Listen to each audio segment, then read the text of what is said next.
Today is Monday, November 22. My name is Pastor Anthony, and this is Wilderness Wanderings.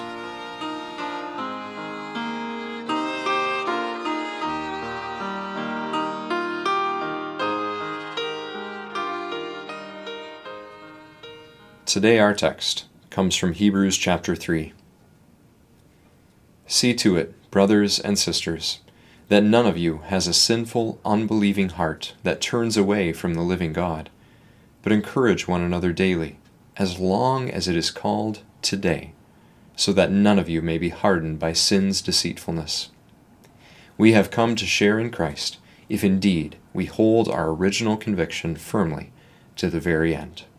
That's Hebrews chapter 3, verses 12 through 14. Last week, Friday, we talked about the choice between life and death that Moses set before the people. A life of obedience or death in disobedience. The writer of Hebrews reflects on Israel's history, recognizing that many chose the path of disobedience.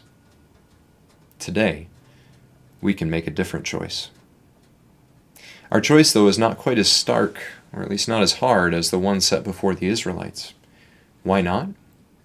Because God now assumes our disobedience, and so meets us in our sin with the mercy, grace, and forgiveness of Christ necessary to enable a new life of obedience in us. This is a work of God in Christ through the Spirit from beginning to end. Even so, we still have a part to play as we seek to get in on it and to walk out our following of Jesus in a life obediently submitted to His ways. And this choice comes to us daily. Every day that is called today is a new, fresh opportunity to choose to respond to Christ in obedience. Every today is a new and fresh opportunity to daily take up our cross and follow Him. Perhaps you haven't chosen to walk out any sort of obedient faithfulness in these last days, or weeks, or even months. Or maybe your obedience has been characterized by a series of fits and starts.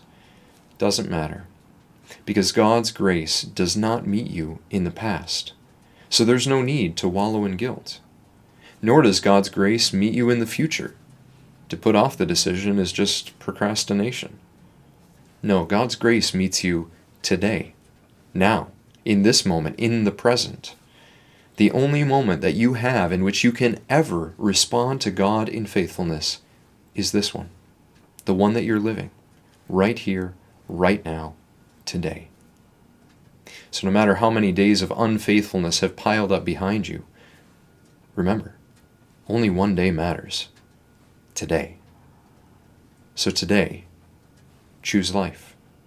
Choose to follow Jesus.